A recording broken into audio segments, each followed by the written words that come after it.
Right. Addanki Dayakar గారు MLC, Telangana Congress ముఖ్య నాయకులు. దయాకర్ గారు, సరే ఈ ప్రజాస్వామ్యం ప్రమాదంలో ఉందా లేకపోతే రాజ్యాంగం పరిరక్షణ అనేది ఒక ఆస్పెక్ట్, దాని మీదే ఇప్పుడు డిబేట్ ఓపెన్ అయ్యింది. దాని గురించి మాట్లాడదాం. మీరు వారు విన్న మాటలు వింటే కనుక మీరు కౌంటర్ చెప్పండి. అయితే దాంతోపాటుగా తెలంగాణ ముఖ్యమంత్రి నిన్న మీరు చెప్పాలి అవునా కాదు, సుదర్శన్ రెడ్డి గారి అభ్యర్థిత్వంలో తెలంగాణ ముఖ్యమంత్రి రేవంత్ రెడ్డి కూడా కీలక పాత్ర ఉంది అనేది. అది సరే, ఆయన మొన్న ఈ కులగణనకు సంబంధించి నిపుణుల కమిటీ చైర్మన్గా ఆయన పనిచేయడము, తెలుగువాడు కావడం, ఇది అందరికీ గర్వకారణమే, తెలుగువారు అవ్వడం.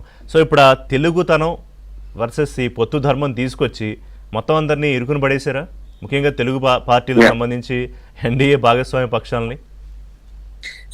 గుడ్ మార్నింగ్ రిషి గారు, సోదరి జ్యోత్స్న గారికి, మిత్రుడు దినకర్ గారికి. ఇప్పుడు రెండు అంశాలు దీంట్లో. ఉపరాష్ట్రపతి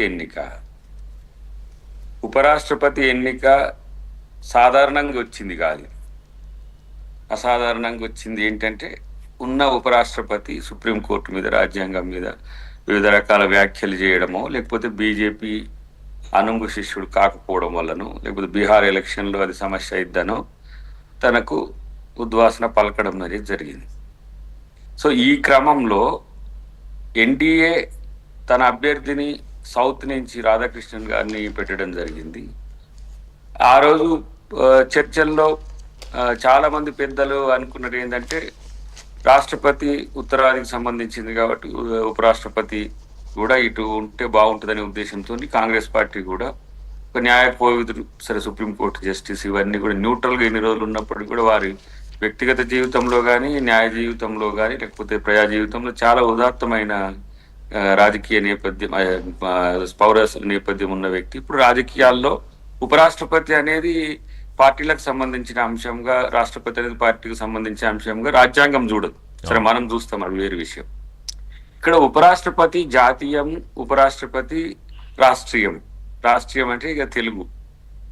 ఇప్పుడు ఆలోచించాల్సింది ఏంటంటే, మీరు చూస్తే ఎన్డీఏ పక్షమా కాదా అని తెలియని జగన్ కూడా మోదీకే సపోర్ట్ చేస్తున్నాడు.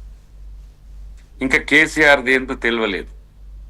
ఇప్పుడు అసలు ఎవరు ఎటువైపు అని తేలే చర్చ కూడా. రాజకీయ ఎత్తుగడల్లో మా ముఖ్యమంత్రి గారు ఇప్పుడు తెలుగు అనేది తెలుగుదేశం యొక్క నినాదం.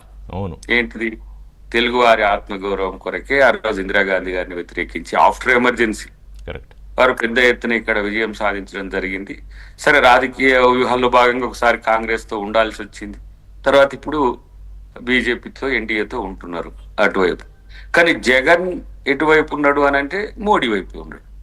విచిత్రం ఏంటంటే, ఆంధ్రప్రదేశ్లో జాతీయ స్థాయిలో విపక్షం అనేది లేని లేదు.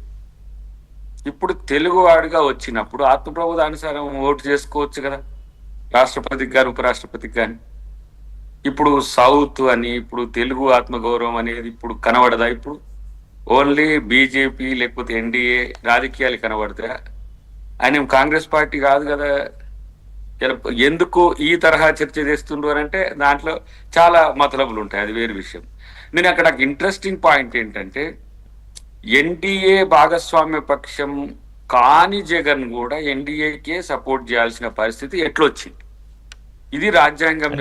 అంటే జగన్మోహన్ రెడ్డి ఇప్పుడు మొదటిసారే కాదు, ఏ ఎన్నిక జరిగినా వారు అడగకుండానే నేనే సపోర్ట్ చేస్తాను చేసిన సందర్భాలు గతంలో కూడా ఉన్నాయి. రాష్ట్రపతి ఎన్నికకి ఆ సందర్భంలో కూడా దేనికోసం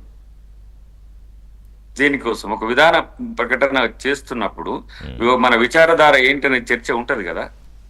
సరే, ఇప్పుడు మనోడు దినకర్ మామూలుగా బీజేపీ నాయకులు కాంగ్రెస్ మీద మాట్లాడే పాతకాలపు మాటలన్నీ మాట్లాడి ఓకే, దాన్ని మనం తీసుకుందాం. కానీ ఈరోజు లోక్సభకు స్పీకర్ ఉన్నాడా? అది డిప్యూటీ స్పీకర్ ఉండా? ఇవ్వలేదుగా. అంటే ప్రతిపక్షానికి ఇవ్వాల్సి వస్తుందని ఇవ్వలేదు. అది 1 year రాజ్యాంగము అమలు జరగట్లేదంటే గిదే కథ.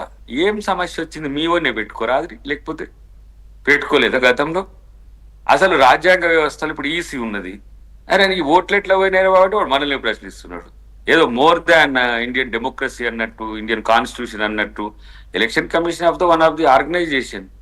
అది responsibility to the people representative. Opposition leader గా రాహుల్ గాంధీ ప్రశ్నిస్తే రాహుల్ గాంధీ మీద పొలిటికల్ స్టేట్మెంట్స్ ఇచ్చి సెటైరిక్ గా మాట్లాడుతుందంటే దాని ఎవరి వైపు ఉన్నట్టు? బీజేపీలో ఓట్లు పోవట్లే, విచిత్రం మళ్ళీ ఎందుకో బీజేపీ ఈసీని వెనక వేసుకొస్తుంది. ఇది రాజ్యాంగం ఉన్నట్ట.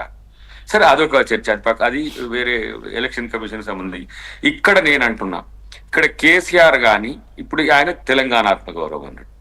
తెలంగాణ ఆత్మగౌరవం అంటే మరి ఆయన సుదర్శన్ రెడ్డి గారు మా తెలంగాణ బిడ్డ. తెలుగు ఆత్మగౌరవం అంటే మరి సుదర్శన్ రెడ్డి గారు తెలుగోడు.